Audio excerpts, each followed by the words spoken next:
Hey,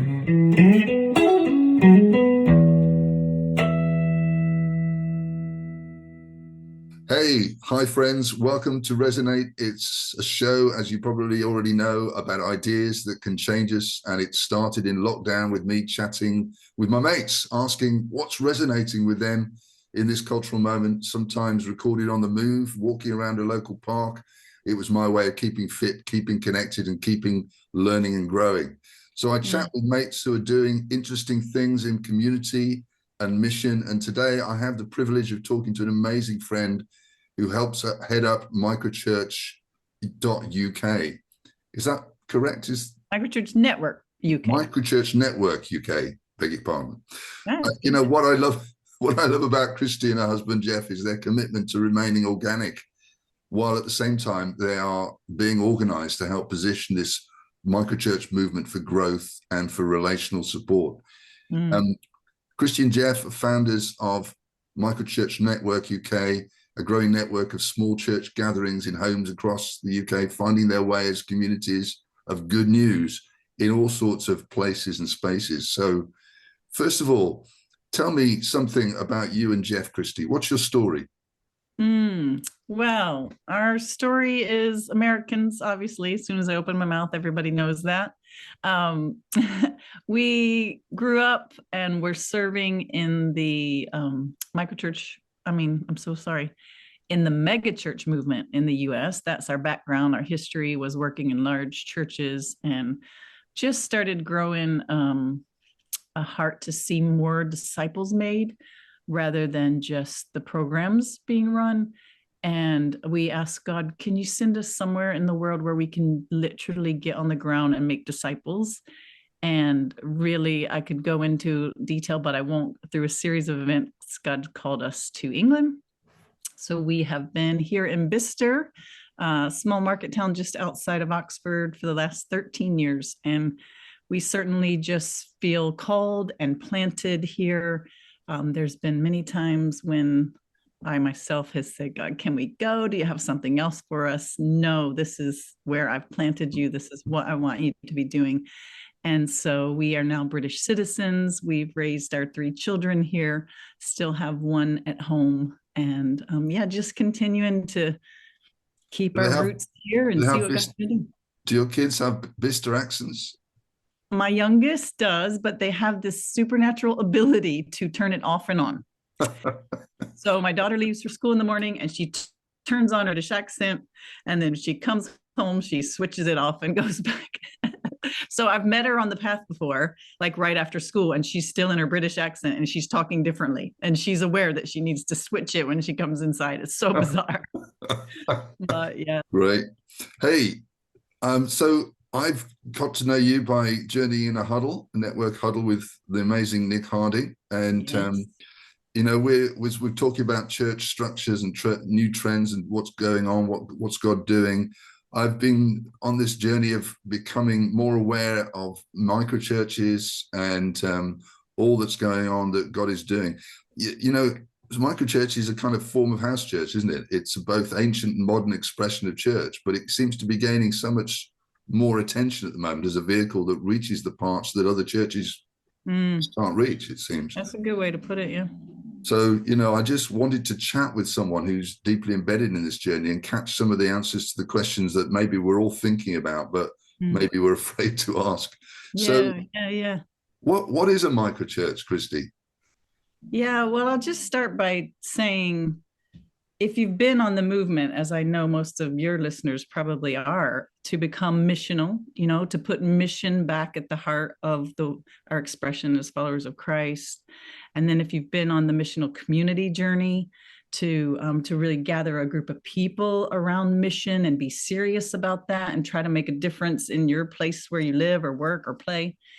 You're in this movement because to me, it is just the next step on of God leading his church towards the new wineskin for the new ages as they come. And we all know that we're in this place of redesign and reformation, if you call it, that the church goes through about every 500 years. So we're all trying to find out how are we meant to be now that the world has changed.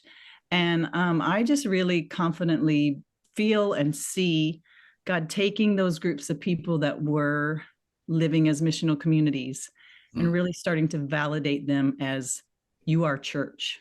Your attachment to a body at the center is not what makes you church. Your ability to live out and embody the things that the scriptures tell us the church are makes you church. And so we've just been on this journey to begin to call our missional communities church and to reinforce them to really be that. And so at the heart of the microchurch is a real ownership of the priesthood of all believers. That sounds like a total reformation to me. I mean, no, but we've always say we believe in the priesthood of all believers, but we've given a little bit of special power to a few. Yeah. It's a drift that seems to happen in history, doesn't it? That we elevate a few to become the providers, and the rest of us become clients to them. Yeah. We kind of outsource that priesthood. We say it's too much for me to be that kind of disciple who owns the priesthood role, and we give it to someone, and we start to treat them in a different way. Yeah, it's an interesting drift. Yeah. So why do you think, why microchurch? Why are we kind of looking at this model in this generation?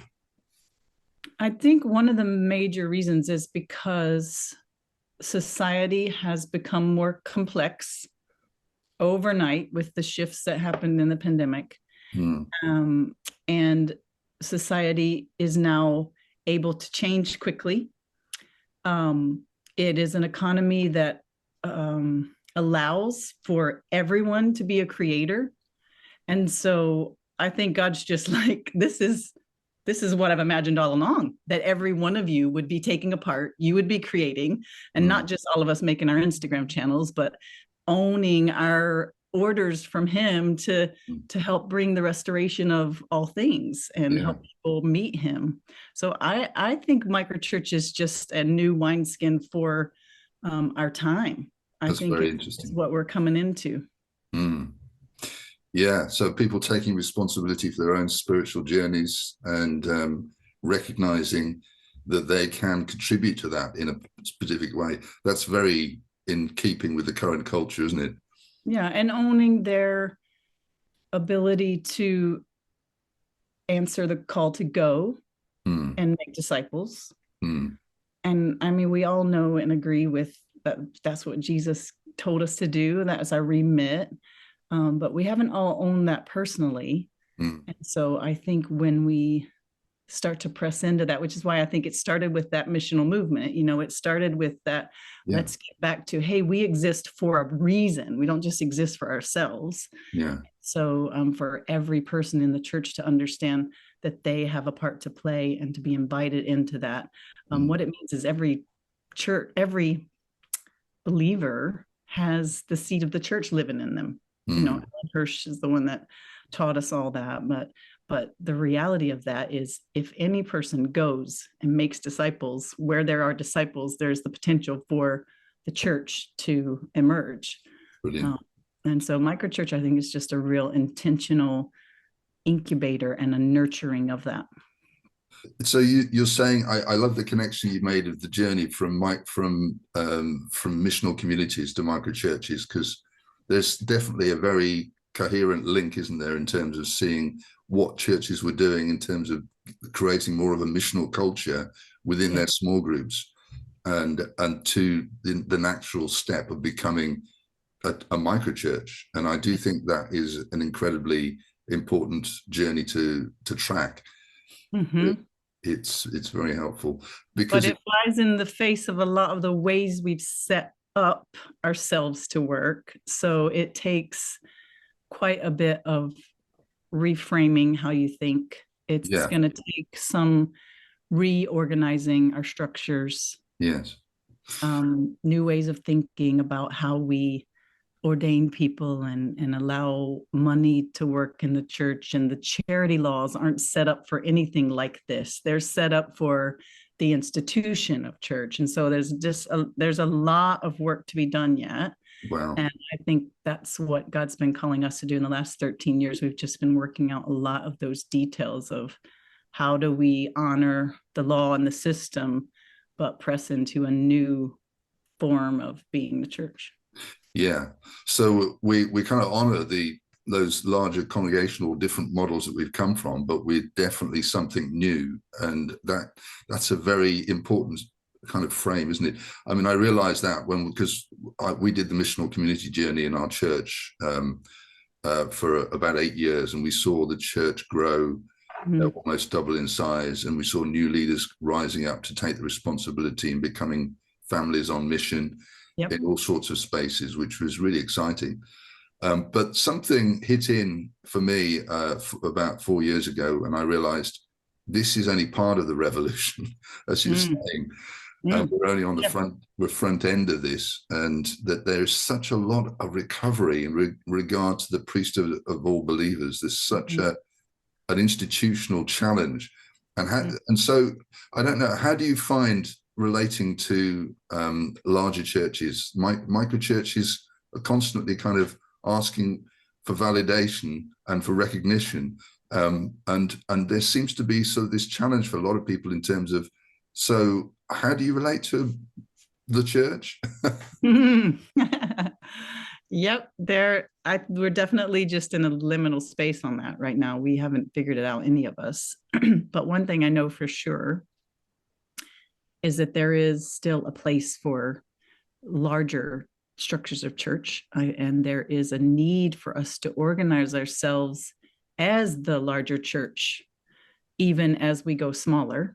So I don't think we've worked all of that out, but I think we both have a part to play in getting there. My husband, if he was here, would be the one who's most passionate in his vision about how larger, more established churches or denominations can support and resource this microchurch movement and begin to come together.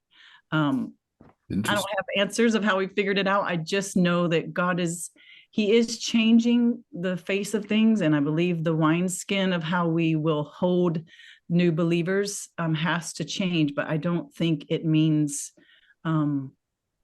we didn't get it wrong, for sure, and I don't think it means that some other people lose their priesthood, like we've all got to figure out how do we all continue to be priests and honor our callings together. That's really fascinating. I mean, it almost kind of, for me, kind of echoes of the Council of Whitby, where the Roman Church and the Celtic Church came together and said, how do we do this this evangelism job in harmony, recognizes one another's callings and giftings? And they went away from that council affirming the calling of each group, didn't they? Which I think I recall Mike Breen saying that's how Europe was evangelized. It was the combination of the build it and they'll come, the Roman kind of large church model, and the smaller Celtic kind of go and make disciples.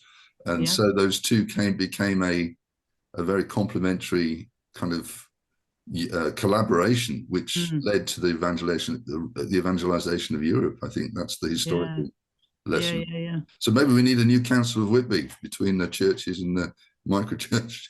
For sure. I mean, I think we have hopes that Kairos network that we're a part of can play a part in that, because we've all been on this missional community. Boy, I'm getting my words mixed up today. We've been on this missional community journey, all of us, larger gatherings and smaller. And so I wonder if we're going to be able to figure out a way to work together. That's our hope. Yeah. So I was just wondering, what sort of people are finding their way into microchurches? Is there a particular demographic that you are observing there? So I just got to change your language for you a bit in that people don't find their way into a microchurch. It's how are microchurches finding their way into groups of people who don't know Jesus? Brilliant. Yeah. And so I think it's the age-old, nothing new for us on the missional community journey. What are you passionate about? What do you have in your hand? What are your possessions? And where's God sending you to go? So, for myself and Jeff at the moment, our microchurch, we exist to share Jesus' love with this whole community of people who play basketball.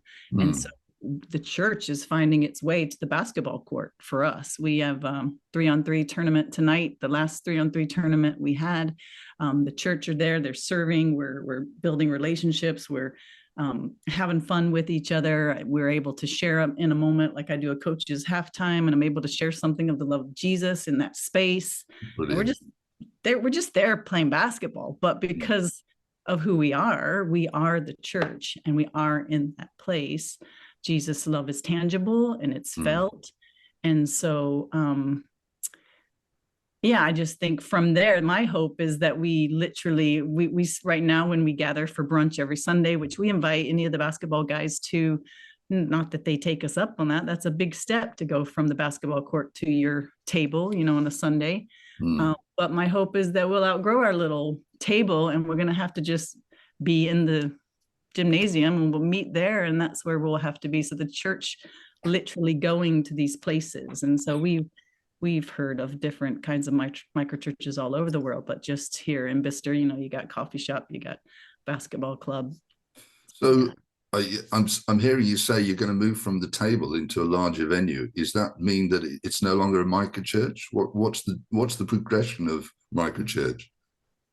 So to me, it's just about the space for me, not the size. Space. I will rejoice if we can be gathering as the church, the rhythms that we all, that feel like church to us, moments of sung worship and communion and sharing of spiritual life around the table, that can happen in the same space where we, so for some, it's like to do that in the pub. It's like to be the church in those spaces where people are.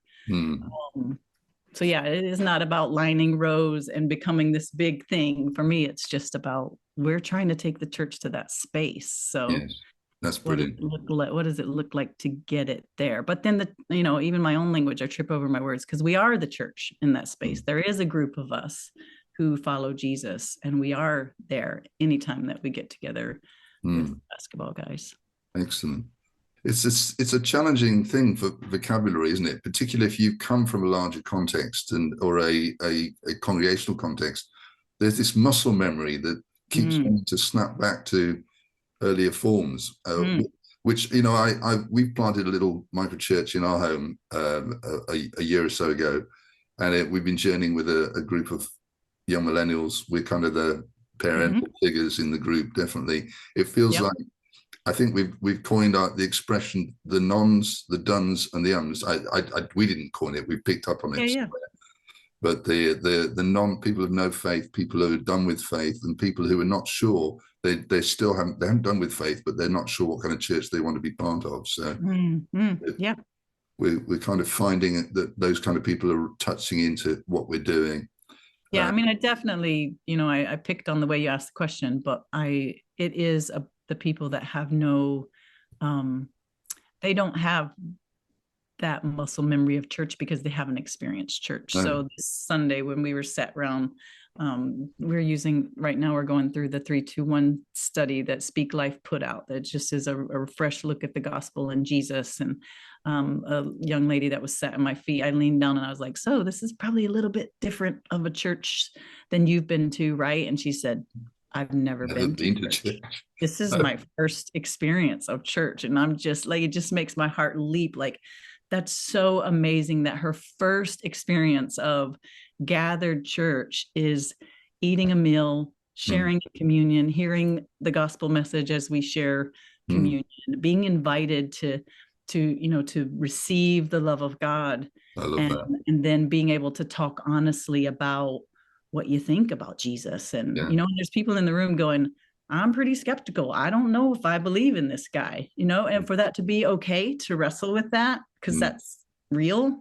Yeah. I love it. I'm just so glad that there's a space for people like that. And that there's clearly a generation that have no contact is just telling in itself about where we're at in the UK.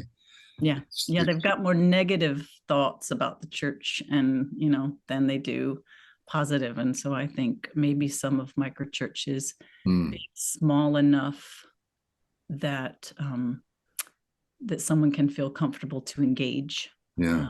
and not feel overwhelmed by it. So what would you, what are the kind of downsides of microchurch, would you say? What are the challenges that you particularly are aware of as people start to engage with this journey? Resources. So we don't, when you start to release the priesthood of all believer and empower people that they can gather and lead the church, they don't get a salary. So figuring out how to release people into that call, but knowing that they still have to maintain their work. Mm. Yeah. So figuring out how to resource it is definitely a challenge. I think you've got the age-old challenge of structures that oversee, that provide safety for groups when they're meeting, and we know how important that is. So safeguarding and risk assessments and all those things that with the institution were just a thing we did.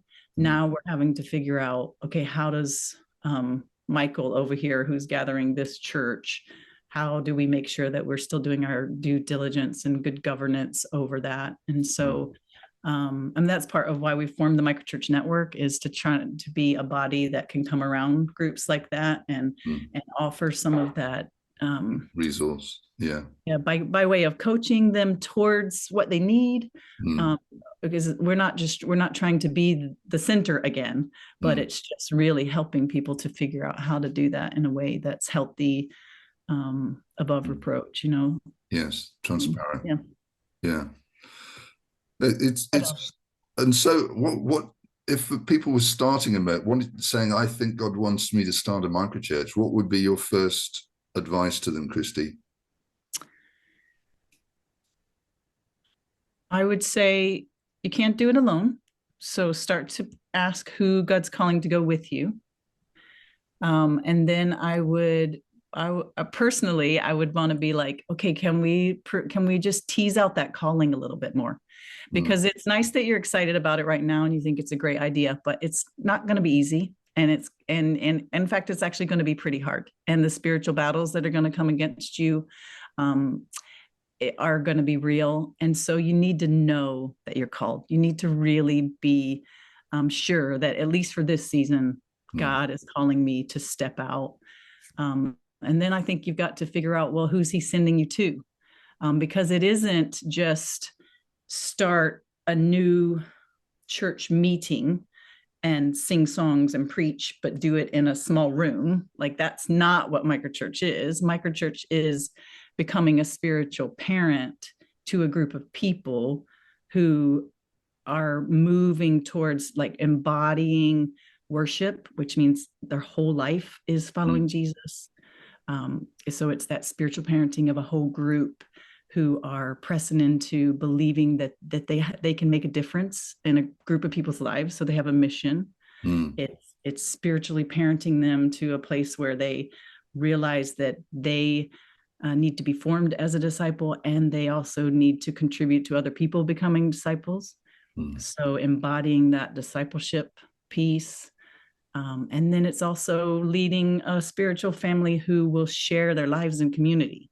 So not just you show up for an hour and you leave, but like, what does it look like to really take care of each other and to share our lives and to have rhythms where we overlap, so that this discipleship and church can be tangible.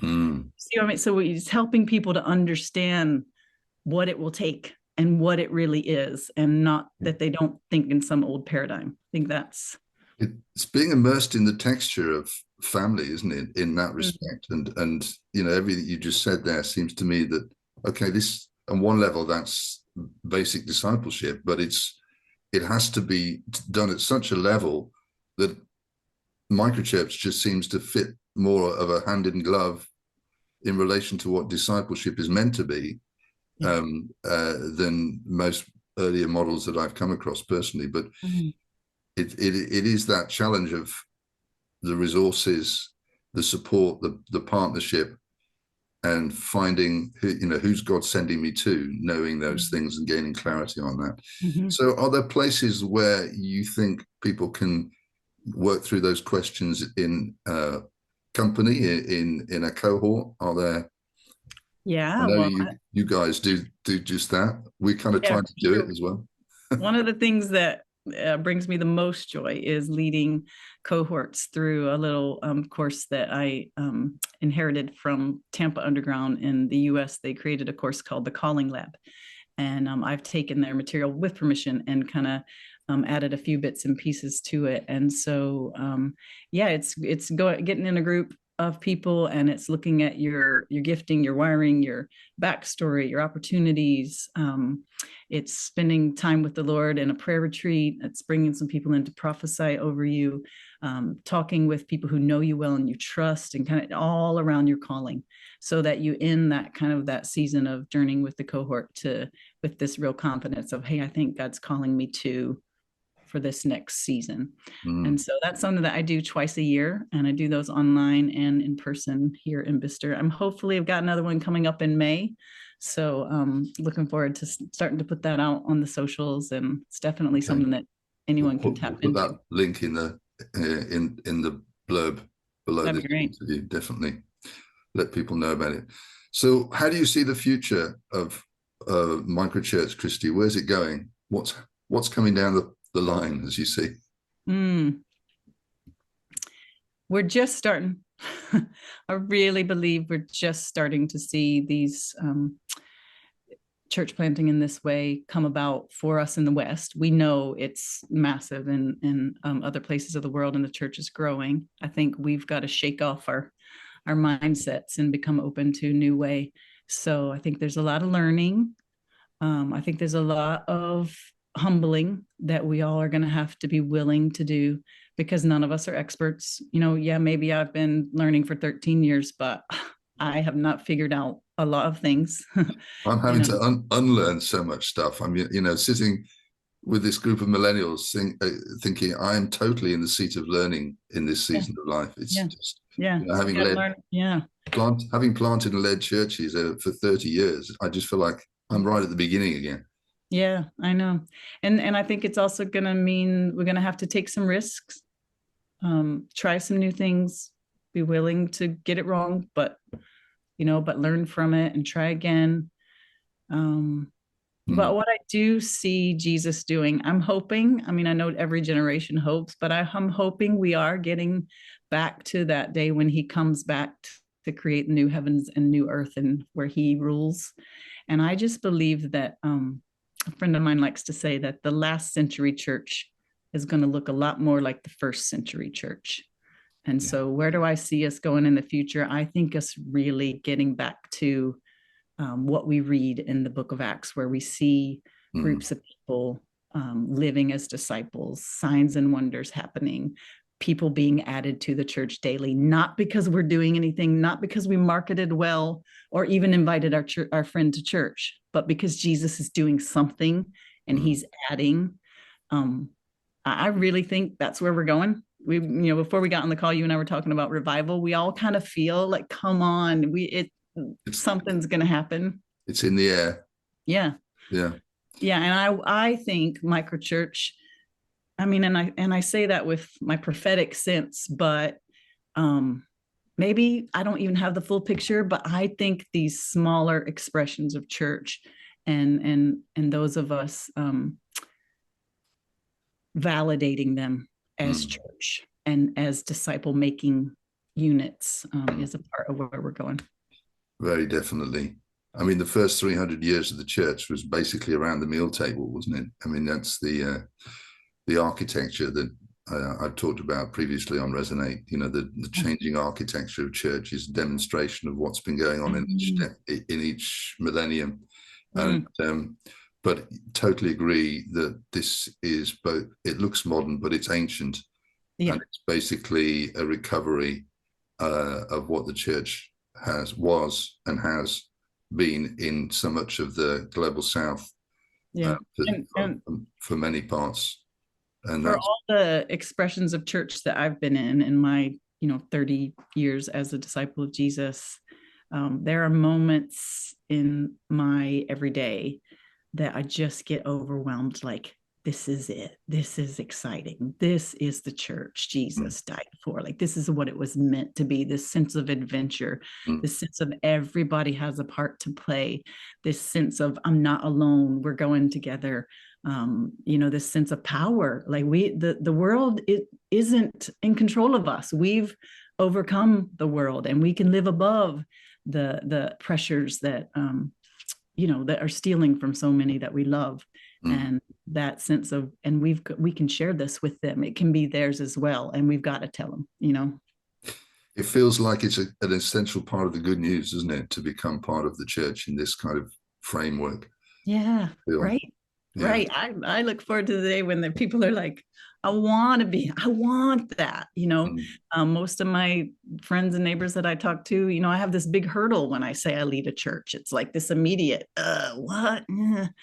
Oh, and I look forward to the day when we have a better reputation of, oh yeah, you guys are the real deal. And hey, I'd like to hang out with you. That's great. Wonderful. Well, I can't think of a better note to close our conversation, Christie. Thank you so much for this conversation. It's just been a joy to me to journey with you and get to know you and Jeff. And I just want to, because we've joined the Microchurch Network UK, we're part of it as well. Yeah. And so definitely directing people to that wonderful resource. So we'll put some information down in the blurb below there. But yeah, thank you to you and to Jeff for hanging in there in terms of your calling. Yeah, I just spent some time sketching out some thoughts for a potential little booklet or something around what it takes to persevere, because I do believe this call to live on mission and to be the church is going to take some guts. It's going to take a little bit of oomph. And so there's some wild horses to ride, definitely, in relation to it. That's for sure. Yeah. I think what you talked about in terms of preparing for spiritual battle is absolutely key. As people engage with this journey, then do get your prayer shield sorted, get people praying for you, get a group of people journeying in prayer is definitely the key foundation for it. Yeah. Wonderful. Well, so we'll see you soon. Thanks, Phil. Thanks for having me.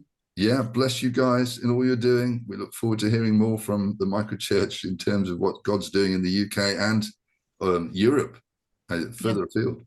Yeah, for sure. See you soon. All right. Blessings.